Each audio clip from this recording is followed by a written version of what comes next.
act that would address juvenile crime by redefining youth from 24 to 18 years old? We think the place for any tweaks to DC legislation is at the DC Council. Chad with Fox News. Yeah. With the vote tomorrow in the House of Representatives on a CR, obviously there's money to restore what was taken away from the district in that.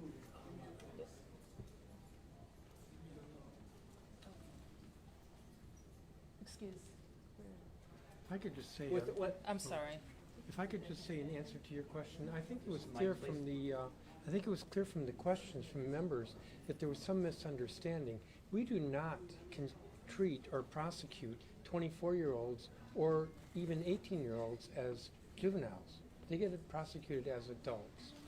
So where's the confusion then? It has to do with a misunderstanding of what's called the Youth Rehabilitation Act, and that has to do with the sentencing side. That's all. They get prosecuted as adults. Back to my question about there's the interim spending bill tomorrow in the House. Yeah. And obviously, you know, the Republicans saying, oh, people should vote for this because this restores some of the money that was taken away. Are you kind of torn about that? I don't think that's accurate. We think what's circulating is a forward-looking fix for future budgets. Right, but that's what I'm getting at. Not for 2025. So it doesn't restore any money. Right. Is that enough, though, to have that, or would you prefer We them- need that, but we need both.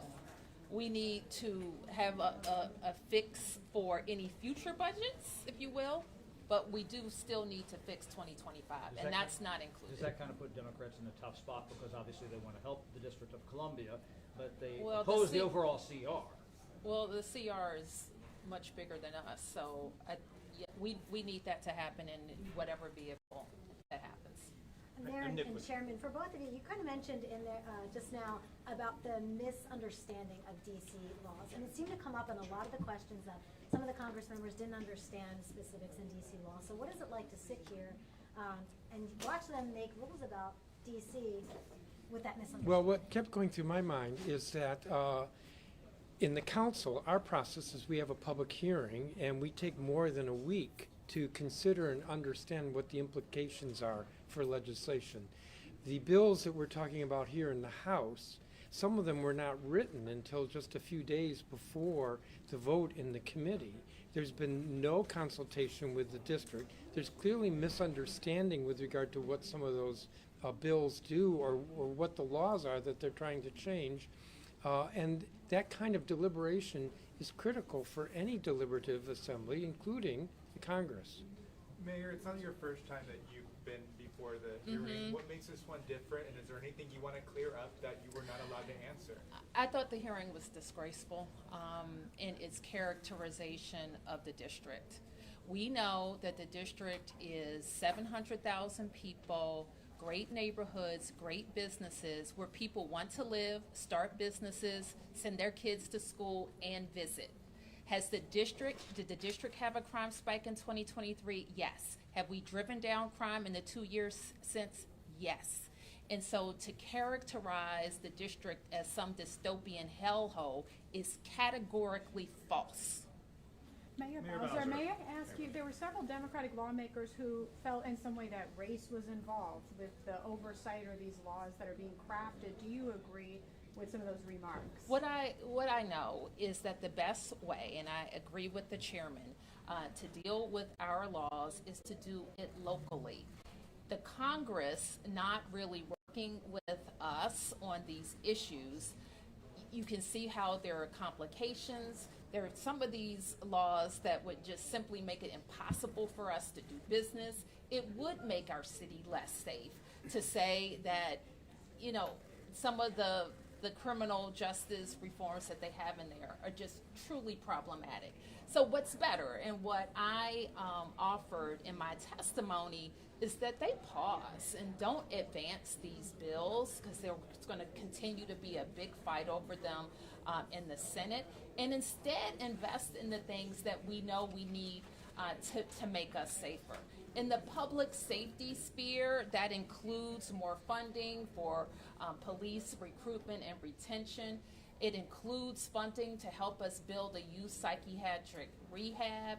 It would include in the homeless area funding to help us build more bridge housing. So there is a lot of things that this Congress can do that would be productive. Mayor Bowser, Yes. you just used the word disgraceful, and I think you were really referring to the Republicans and their approach to this. But looking at the Democrats and how they approach this today, what are your thoughts on, many of them, rather than coming to the defense of the most loyal Democratic jurisdiction in the country, use the opportunity to attack the president on things like Epstein and Jimmy Kimmel that have absolutely nothing to do with local DC crime, and took up much of the energy in the room on things, again, that really wasn't why you and the chairman were here. Do you feel equally frustrated at all with how Democrats aren't coming to the aid of DC in this time? No, I think if how I would respond to that is they think that this hearing, if you will, and the move to move these crime bills isn't about crime, because we're driving crime down. And so I think what I heard from their remarks is that they think it's about distraction. Mayor Bowser, Nick with Politico. Councilmember Robert White just announced a primary challenge to Delegate Eleanor Holmes Norton. Do you have any response to that? Do you support her bid for re-election? I don't know that she's filed for re-election. She said this morning that she would run when I asked her. She said that she intended to run. I don't believe she's filed for re-election. Mayor Bowser, Mayor Bowser? Yep. We haven't had you on camera reacting to the vote yesterday to bring the Commanders back. Oh, thank you.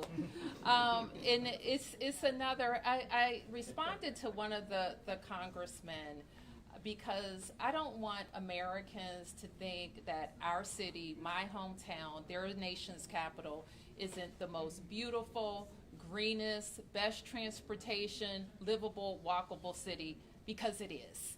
And so we invite people to come to our city and see it. Part of what we're doing in the district is doubling down on things that are working, and sports and entertainment is just that. We've been working collectively for many years to bring our football team home. I'm very proud that the Congress has been a partner to us with that. The council just approved our deal, and we're going to be working double time for opening day in 2030. Thank you. Thank you. Thank you. Hey, Mark. It's back live. I have to finish the package. The one that I keep- There we go.